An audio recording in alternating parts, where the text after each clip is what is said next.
by visiting with one of the most accomplished West Alabama athletes that we've ever talked to. Savannah Reier has done it all. It's an interesting story.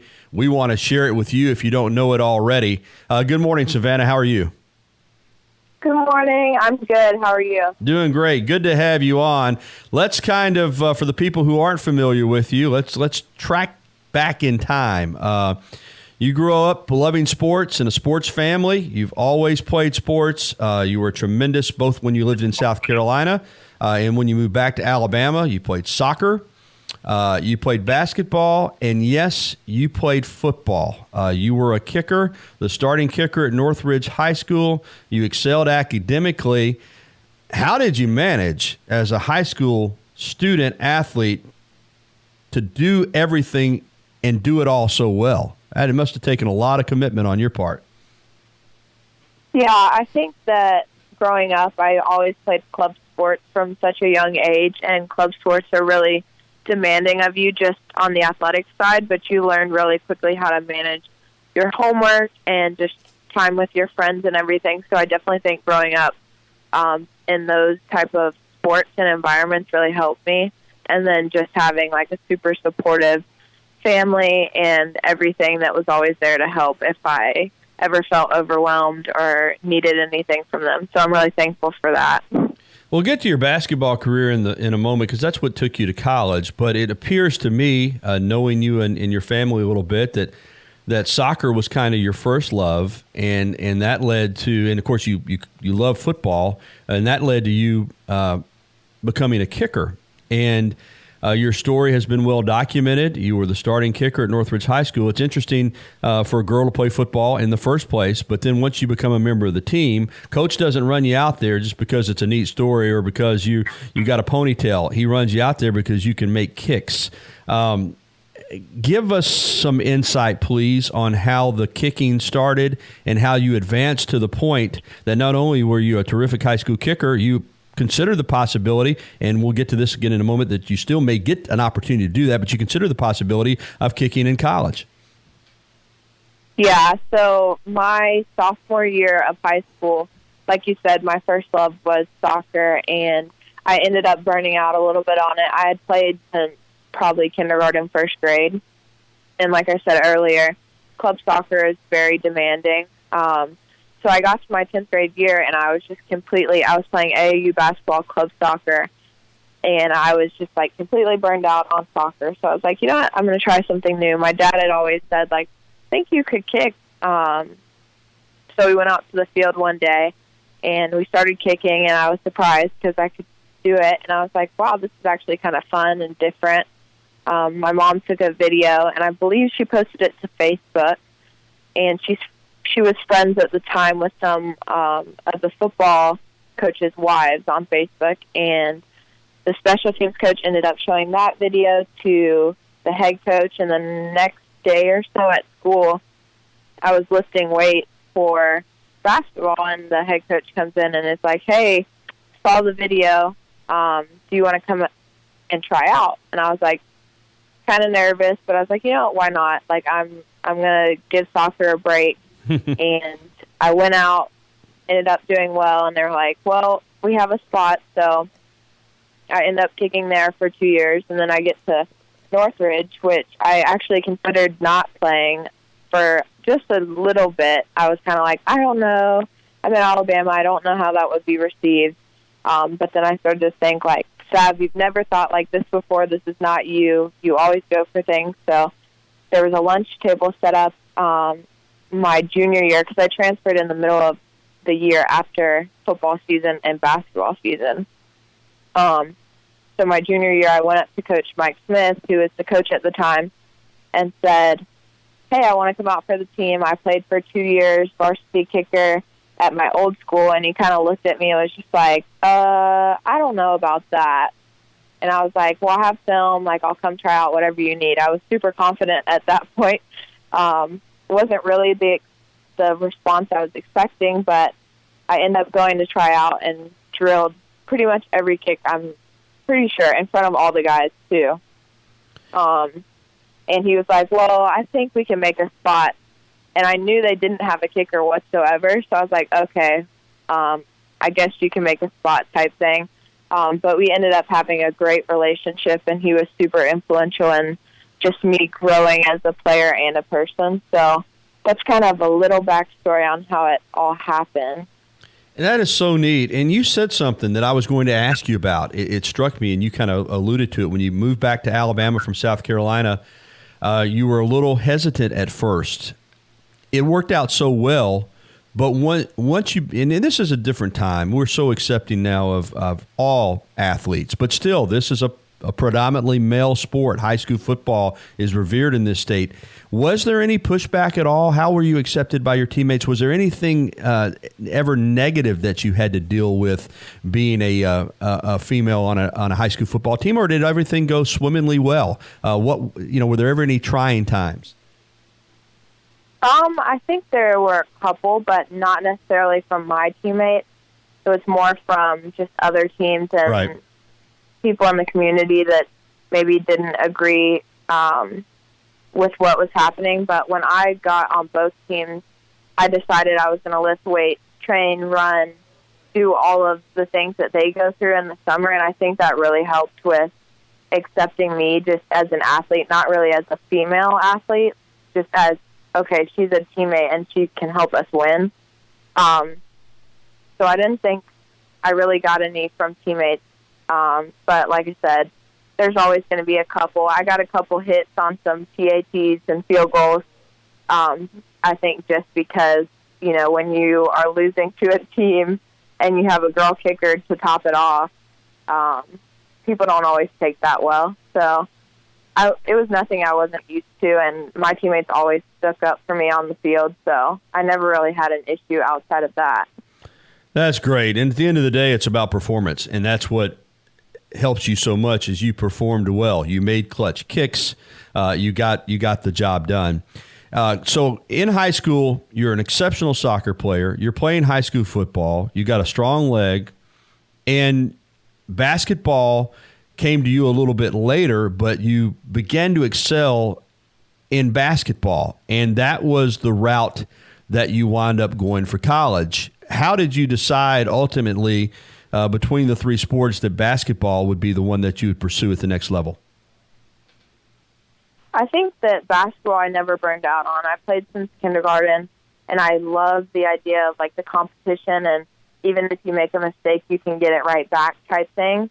I just always loved the game, and I really like to learn about just how it works and how you can be successful even if you're small and short and not the best shooter at times. I just loved learning and getting better during the game. And then I started football so late that it was kind of one of those things of I wasn't really sure if I would even get the opportunity. And so when the opportunity at Shelton State, who was ranked 5th in the country at the time, came up, I was like, this would be hard to pass up. And Madonna Thompson is one of the best coaches, if not the best I've ever played for. So to be able to play under someone of that caliber and her get me to where I got to go was an amazing experience. And I feel like I made the right decision for sure. I don't think I would have been at the University of Hawaii if I didn't. So, I just kind of never fell out of love with the game, and I feel like that said a lot about just my passion for it, and I felt led to keep going in that aspect. Savannah Reier with us visiting about an incredible athletic career already, and she's not done. Yeah, I think it worked out pretty well. Shelton State, you played 2 years for, as you said it, and I'll say it too, one of the finest coaches, period, in the country. She's phenomenal. And I think she reaches all her players, but knowing you a little bit, I think you were her cup of tea because she's tough, she's demanding, she wants grinders, and that's who you are. It was a match made in heaven, it appears to me, you playing for Madonna, because regardless of what she asked or how tough she was on her teams, that was right up your alley, right? Yeah, for sure. I've always loved the challenge, and that was definitely 2 years, super humbling, but also super rewarding. And she is tough, but I'll say it every day. Like, I'm so thankful that I went through that, and I know that my teammates during that time can say the same. It's funny because during playing under her, it was very like, oh my gosh, like, when is this going to end?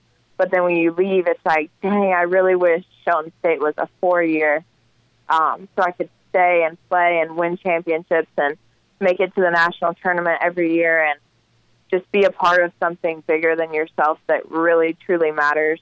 To see, like, so many of my teammates' lives change from playing under her was just incredible. So I will always speak highly of her and the program because it really did change my life and the people around me. So. Yeah, she's phenomenal. And because of that opportunity, you knew you were going to have a chance to play college basketball at a 4-year school, and you had some different options. And I think, again, this speaks to your character and your independence, is that a lot of college basketball players would have said, yeah, it's nice to be recruited by Hawaii. I'll take a trip. But no way am I leaving my friends and family and going thousands of miles across the Pacific Ocean to play college basketball and attend the University of Hawaii. But you did it. Why? I just thought of it as an opportunity that many people would love to have, but not many people would get. And I felt super blessed having that. So I knew my family would be super supportive.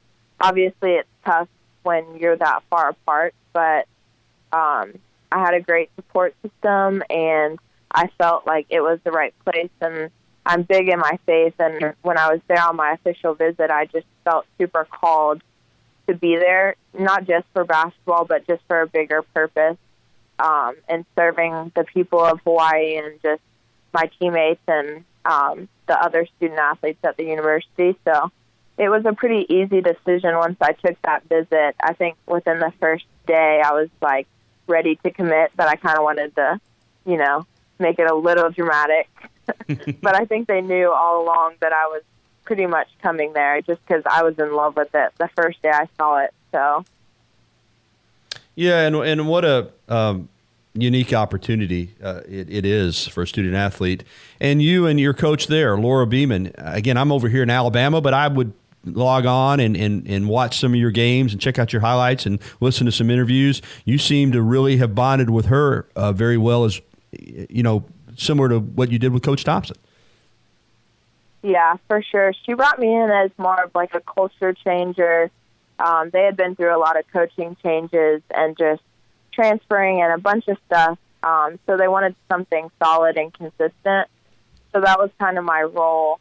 And she was tough on me too, but in the best way possible. I think I grew more as a person at the University of Hawaii, just because of how different it was from home and how different people communicate and coach and play the game of basketball there. It was super great learning experience for me, and I think it'll really help me in the next steps that I'm wanting to take, after athletics are finished. Okay, so you get to Hawaii, you play basketball your junior season, and then here it's your senior season, and you've got a good team. I don't know if you would have made the NCAA tournament, but certainly we're going to play postseason basketball, and then it hits the pandemic, and just like that, it's over. Unlike the spring sports, basketball is considered a winter sport, so there was no extension of eligibility to come back and play next year, despite the fact that no one got to play in their postseasons.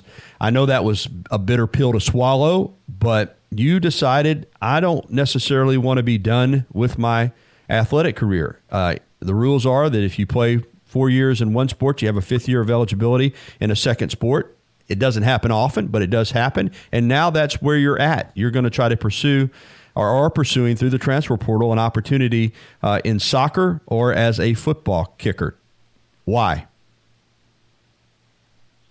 I think that I've always just kind of been attracted to competition and being able to continue to play. My dad always told me, you never want to regret not doing something. So that kind of stuck with me as, wow, I have a fifth year. I could not explore this and just go straight into coaching or go into media or whatever I wanted to do, but why not explore sophomore at the least, And so, like you said, not a lot of people get the opportunity because if you redshirt 1 year whatsoever, like you don't get that year. So I was blessed to not have any injuries or major issues that caused me to redshirt. And I'm healthy now, so I'm thinking, why not explore that option? Why not give it a shot? I've always been the type to kind of take a risk on things. So I put my name in the transfer portal, and we will see. How is that going? What are your options? How confident are you that you'll get an opportunity? Have you had any feedback yet?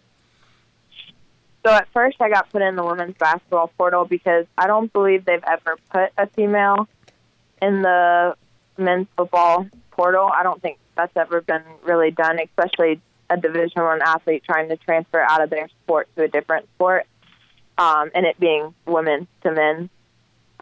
So I got a lot of texts and follows from women's basketball coaches, which actually worked in my favor a little bit, just because I could tell them, I don't have any eligibility, but I am looking at graduate assistant positions or any type of position to coach. So I made some connections there, but once they entered me into the other portals for soccer and football, I haven't heard as much, just because I'm thinking that when you look in a portal and you see a women's basketball player trying to transfer and she's in the football portal and you're a football coach looking at it, you're probably thinking it was a mistake. If you don't really look into it, you definitely think it's a mistake. So I'm going to have to reach out more.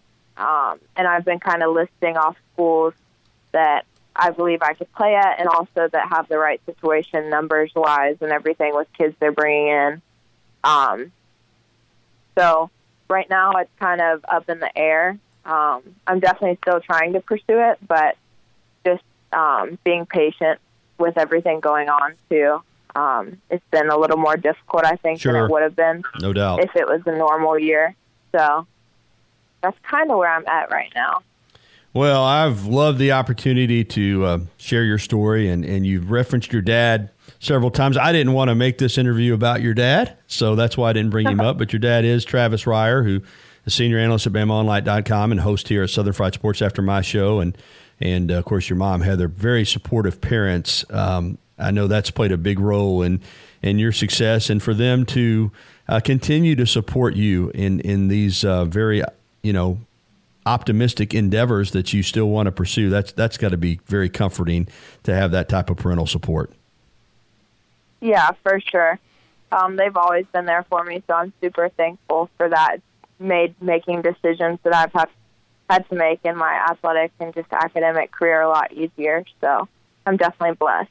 Well, good luck, Savannah. And, based on your track record, if anybody can pull it off, going from playing 4 years of college basketball to becoming a kicker in football, you're the person. You're the right one to break down that barrier. So we'll look forward to continuing to follow you and see what the future holds. Thank you so much. Yeah, thank you so much for having me.